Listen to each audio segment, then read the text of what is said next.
Hey, everybody. Welcome to our very first edition of Why Truth Matters. My name is Mark Canfield, and I get the privilege of being the lead pastor at Pinellas Community Church. And with me today, to my left, first is Sarah Kim. Sarah Kim. What's up, y'all? Right? Sarah And Kim. Sage Countryman. Sage Countryman. I know Sarah and Sage. We get to do work together, and these guys are just... These guys are great, and I'm really glad that they can be a part of this.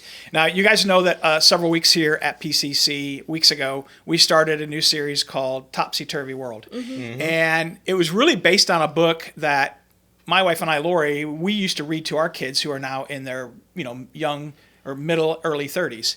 And it's this book right here. It's called The Topsy-Turvy Kingdom. Topsy-turvy. What's that? It's a topsy-turvy. Oh, yeah. You're going to do your British accent. Well, I watched That ends up your turning into- video. You were like, topsy-turvy. You told it to everyone. But it's a great book. It's out of print, but you can pick it up like on eBay and stuff like that. But it's just a simple story about a king and his prince, his son, who's Prince Herbie, and how when the king goes away, the people decide that there are no more rules and everybody can do what they want. And Prince Herbie keeps kind of directing them back. No, the king made all these rules so that everyone could stay happy, and the kingdom just goes in turmoil. And then finally his father comes back and he sets things right. I think this is such an applicable story because not only because for me, but I think in our world today, what we're finding is that a vast majority of Americans feel like that we've lost our moral bearing. I think the statistics are somewhere close to 70-75%. Yeah. Feel like our morals are just not at a good place. Yeah. And a lot of that has to do is because, kind of like in the Topsy-Turvy Kingdom, we've kind of just abandoned any sense that there is rules. And so one of the things that you hear from your generation a lot is you'll hear them say, well, my truth. Talk to me a little bit about that. What does that mean, my truth? I think when we talk about my truth, it's very feelings based. Okay. So my truth is applicable to me because I feel this way. So my generation, I think, are very, very bad about believing that the way they feel is fact. Okay. And so my feelings matter, and I'm going to interject my feelings, and it's a fact that I feel this way, so it's factual that this is how it should be. We're very, very feelings based, and I'm not saying feelings are bad because the Lord gave us feelings, Right.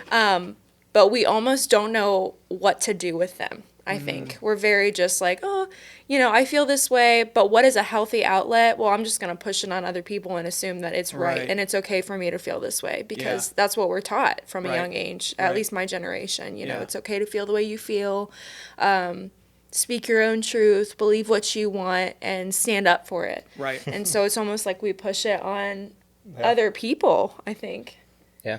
And it's almost like whenever you're in an argument with somebody and they don't want to agree with you that you're right about something and they feel like what they're talking about is genuinely the right answer and is the truth. Right. But it's just their truth. Even if you bring like facts and statistics and stuff like that to back it up, it's their feelings that they believe is their truth. It's almost like there's no basis for what truth actually is other than your emotions. Right. Yeah. So it's just an assumption of what I feel is the truth because it's how I personally feel. I don't care what statistics say. Right. What do you think the problem is in basing your truth on emotions or feelings? Where does that run into problems or difficulties? Well, first off, emotions change. Okay. So I think that's... How I feel one day doesn't mean I'm going to feel the way how the I next feel day. today Yeah, doesn't that's mean true. that I'm going to feel the same way tomorrow. Right. And emotion, like I said, they're subject to change. So how am I supposed to rely on my emotions as fact when I don't even know how I'm going to feel tomorrow? That's good. That's good. I think that's how I look at it, at least. Right. My emotions, how I feel about, what I'm craving for lunch today isn't going to be the same thing as tomorrow. Right. That's just how I look at it, at least. It's actually a really good point. Yeah. What do you think, Sage, I never as would have far thought as about that. the problem with basing our facts or basing truth on feelings? I think that the biggest problem with that is like I said, whenever you're getting into those arguments and stuff, you can ruin a lot of good relationships just with thinking that what you're thinking of is the actual truth. Yeah. And that can get you in a lot of problems with just different people in your life. Yeah. I think that's one of the biggest things, in my opinion. Yeah. The problem with basing things on feelings is, like you said, Sarah, things change, but also we don't have a fuller picture. Oh, that's very true. So many superstitions from the past, and in anthropology, when you study things like different tribes and stuff, they would see the moon and something would happen, and so it would cause them great fright. And we look at that now and we go, "Oh, don't be silly. That was just an eclipse. That's no big deal." Yeah. But they didn't know that because they didn't have all the facts, and so those those feelings became then the basis of their facts. And so many things about what they would do was just wrong in their thinking and their outlook and their perspective. Yeah. So in this generation today, what probably influences young people's worldview more than anything? Oh, social media. For sure. Social media. Yeah. Very much so. And the problem with that is that anyone can put out facts about anything. Right. So the problem is that I can think that I'm well read in a specific area about something, but that article or whatever I pulled the facts from could be biased. I have no idea if what I'm actually reading is true because anyone can post anything. Yeah. So I could find an article on Facebook and be like, "Oh yeah, this has got to be right," because it's from a credible news source. Right. No, that's not how it is at all anymore. So how do I know the difference between what's actually true and what's not on social media? That's right. I don't. I don't. So that has been, at least in my personal, as I've grown, that has been a huge problem for me, is because I assumed, like early in college, the first article I pull up, it has to be factual, right? Because we live in America, so there's standards. Yeah. No. Yeah. There's no standards whatsoever. Anybody can say anything based on how they feel or if they don't have the full picture, like we just talked about. Yeah, we've seen that. Oh, yeah, for sure. Yeah. Because we never know we don't know the person's agenda that's putting that out. It could be a political agenda. It could be an agenda to sway things towards their own personal interest. There's been so many incidences where, like, scientific research came out with a particular bias. Oh, yeah. And people continued to believe in that bias because there was so much money involved with that, that nobody was willing to step up and say, "Oh no, that's not really true. We have research that shows the difference," right? Oh yeah. I mean, like, there's going to be our next series that we're talking about. There's a movie that's going to be talked about called Social Dilemma, and in the trailer of that, it's going over just all of the things that social media has caused, and like just the way people think, and also it tracks everything that you're doing on Google. So it'll actually give you specific things, like based off an algorithm of what they think you want to see. So it's a bias thing. So when you search something up, it's not going to be the same thing that I would search up and I'd get the answer. That's to. right. Yeah. That's right. So you really have to dig deep and read a bunch of different things to actually base your full opinion on. And something that's so interesting, I literally was reading about this yesterday on social media. There are so many people upset right now because there was a Christian contemporary artist who just put out a song that is apparently the truth, in Christian views. And she's calling, this is a little political, but Donald Trump the chosen one. Oh. And so, but for example, like, people can post anything that they want, but it's based on their feeling and how they feel about a certain thing. That doesn't make it fact. Right. Like, that's not at all fact, that's just how you feel. So last time I checked, there was only one chosen one in the Bible, and that was Jesus. But anyways, right? I'm like, something's not right about this here. So. Yeah. Right. Yeah, and there's actually an instance where I had fallen into that kind of thing where I had read something and I was like, okay, that's true. Like, I've read it on like two different things, and then I went to go talk to my dad about it, and it was actually you guys have probably seen it. It was the Kansas City Chiefs player that was at his graduation or something. Oh, right, yes. And I was like, man, he really should not have said that stuff. But my dad, he actually was like, you should read a lot more things than just two, then form your full opinion. Go watch it and then see Yeah. what you think and Yeah. stuff. And it was completely different than what the articles had made it out to be. Yeah. I was like, oh wow. Very. I think It's you know weird. today what a lot of people don't Very realize weird. is that you know they wear these cultural glasses, Yep. right? Yeah. And so we look through things through these lens of our cultural glasses or bias, if you will. And just like you said, Sage, you know, social media will feed our bias on purpose. Yeah. And Yeah. even try to sway our bias. Oh yeah. I mean, You if you know? talk about something, you get an ad for that almost instantly. Yeah. Yeah. How odd. I mean, how many times has How that happened, odd. right? My phone's not even on, and I'm talking about it, and all of a sudden I get like 10 ads. And I'm thinking, how did they know, you know? I mean, that's really kind of freaky. But, you know, it's Very really much. true that the algorithms that are out there are really driving people to what they believe. Yeah. And, you know, behind the camera, our illustrious intern from Lithuania, Eustace, said that, you know, what happens in social media, what happens in culture is it's this go along to get along. How do we see that really kind of playing out in social media, especially when it comes to truth? Go along to get along. I think a lot of times in social media, people are projecting their own opinions. See, I almost view it as the opposite. Social media is either go along to get along or divide. Okay. I'm going to specifically divide. Right.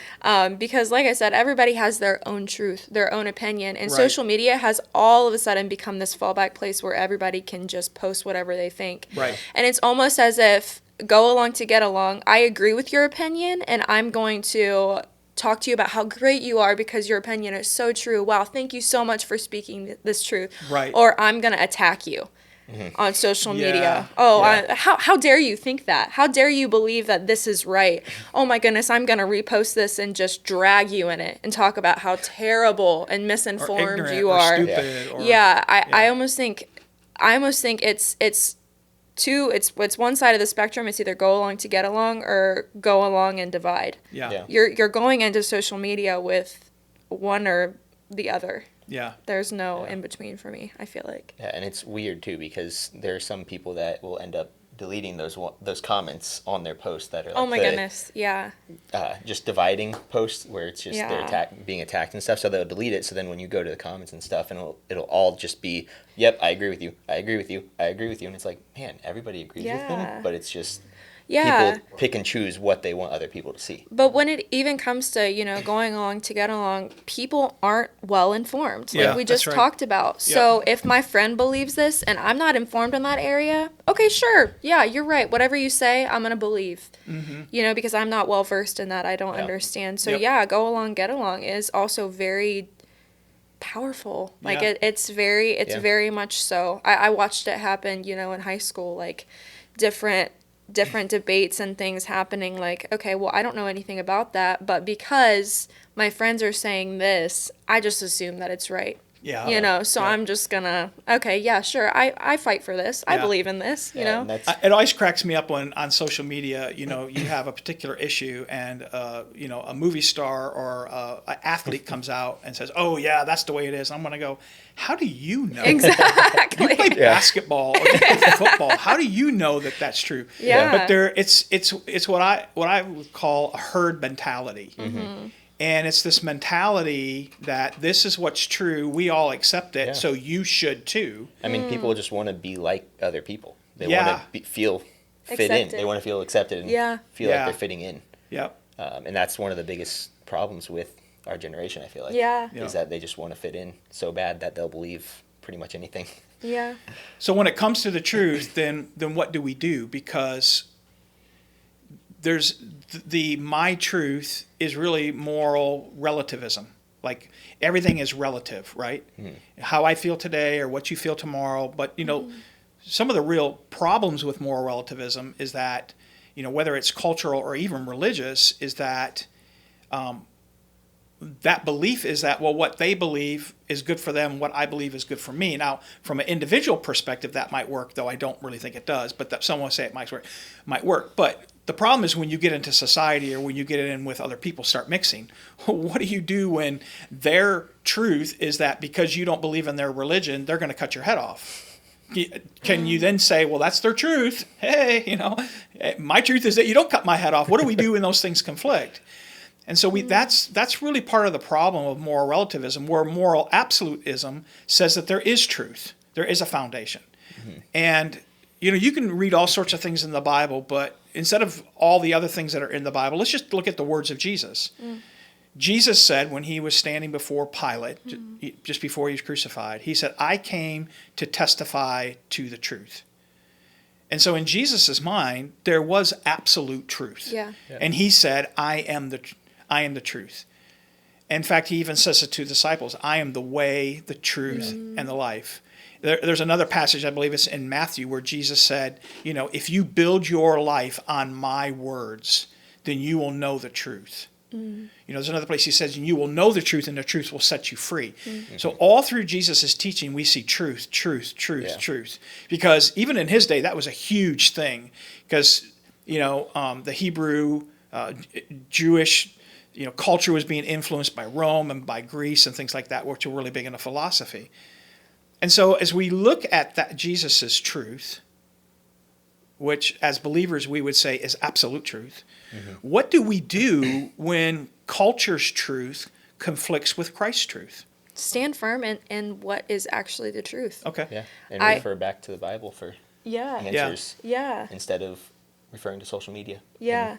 And news articles and stuff like that. And I think, as Christians, a lot of times we assume that we have to conform to the lifestyle of other people to bring them to Jesus.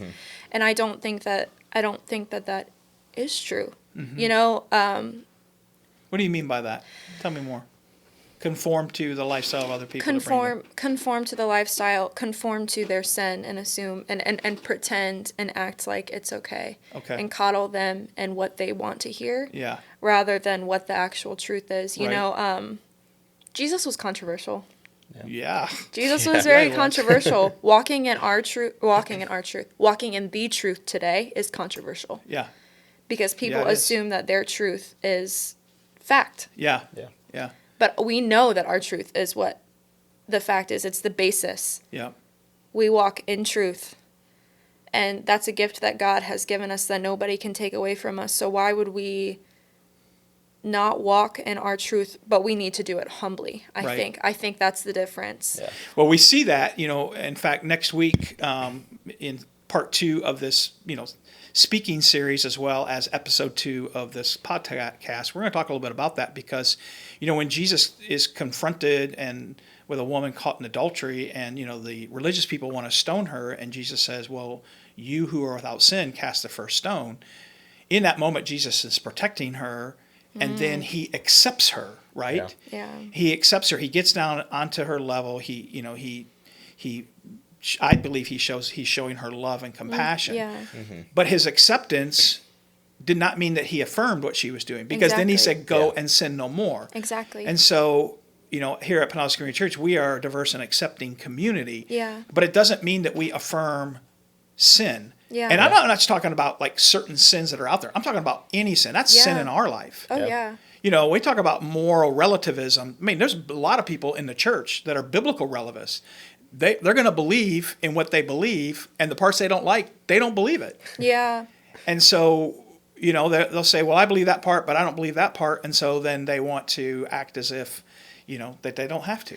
I think something that's earth-shattering, or that was to me, is the fact that God says that all sin is equal. Mm-hmm. Yeah. So one sin is not worse than the other, when we look at it. Like, lying is just as bad as murder. Yeah. And you may be like, how? Like, how can that be? But that's how God views sin. Yeah. And so we don't accept or, we don't condone the sin. Like you said, I think that was a really good point. Yeah.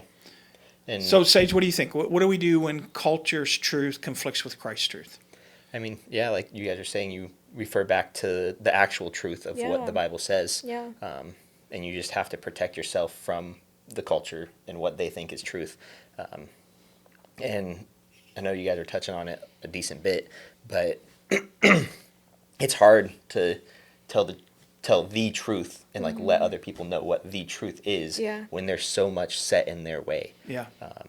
And yeah, the truth is like in the parable that's in the Bible. The truth is like we're building our house on rock, and their truth is like they're building a house on sand. Yeah. And it's super easy to wash away, and it won't be stuck. It won't stick. It'll just be constantly changing. Yeah. Because it's like what we said in the beginning. Their truth is based off emotion, and emotions change every day. So it's not going to be, it's going to be changing constantly. Yeah, and we don't say that. I know you guys. We don't say that in a condemning way. We just say that No, as no. almost No. as a out of compassion. Yeah. That we're building our lives on the solid rock of Jesus because we Yeah. have found stability in that. There's Yeah. wisdom in that. There's relationship in that. Oh, yeah. Because the truth isn't just a thing; it's a person. It's in Jesus Christ. Yeah. Yeah. And I think that that's the thing that when we're having these discussions with people, we're not trying to say, oh, you need to come over to my side. Yeah. You Yeah. need to see things the way I see it. That. And Yeah. so I don't even think that quite honestly, and when I'm out in the public, I don't even really talk about the controversial things. Yeah. I just Yeah. talk about Jesus. Yeah. If we can just present Christ to people and then live out the truth in front of them. Yeah. I think that that's the type of sermons that Actions. people need. And I think the Actions. biggest thing that actually portrays that is literally just showing love to people. Yeah. Yeah. Just being there for people. Like I wear a jacket constantly that on the back it just says love someone today. Yeah. Yeah. And it's just as a constant reminder, just Yeah. take that time. Love on somebody that needs it. Yeah. And I think people will recognize too, when you show up for somebody in their life and you show them the love of Jesus, they're going to recognize that your truth doesn't change. Your truth, and how comforting is it to us as Christians? My truth doesn't change. My truth isn't shakable because my truth is in Jesus Christ. And he gave me his word to live out and to look back on. Like, how comforting is that as Christians to just know my truth doesn't change. My truth isn't based on my emotions. In fact, it's not based on me at all. My There you go. truth is based on Yeah. that truth, Jesus Christ. Yeah. Like, it's Yeah. just so comforting, honestly, to know. It's his truth. Yeah. Yeah. He said, I am the way, Yeah. the truth, and the life. Yeah. He is the truth. Yeah. And so when you follow Christ and when you begin to give your life to him and you begin to look at his words and abide by his words and live them, then I can't tell you how many people, come back and say, oh my gosh, I never realized, but now that I've been living it, I can see.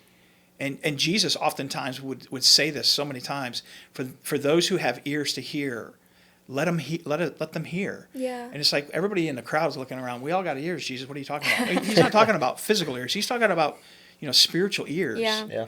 Because only when we really get ourselves in tune with who God is and who Jesus is, can we then really hear and know the truth. Yeah. And so it has to really truth really has to come from an open heart. The truth. Yeah. Yeah.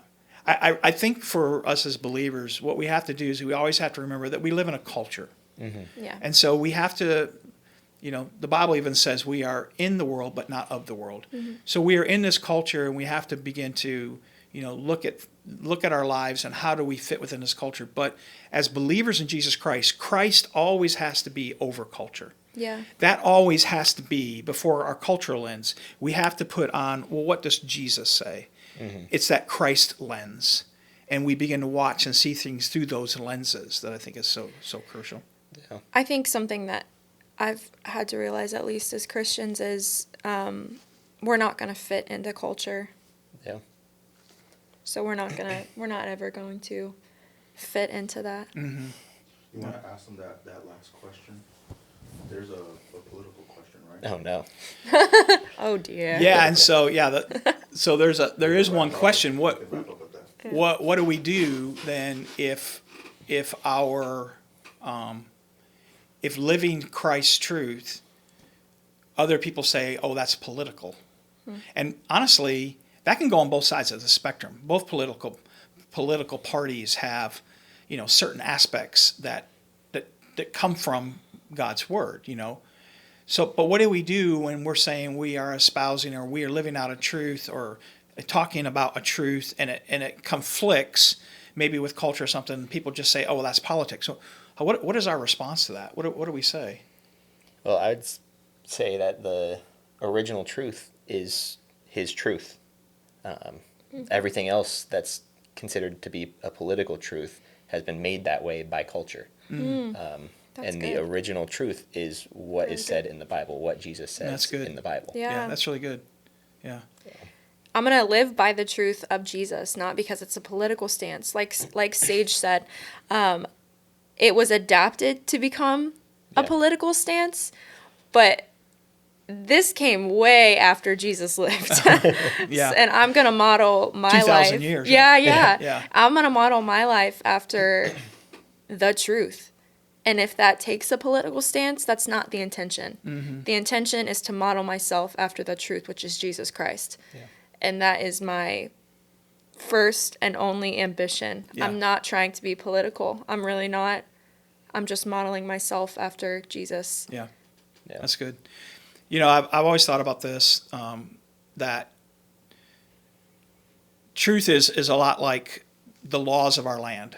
So when a police officer, and this is in an ideal situation, when we are driving on the wrong side of the road or we've done something wrong and he pulls us over, he has the right to do that because there is a law that is above him.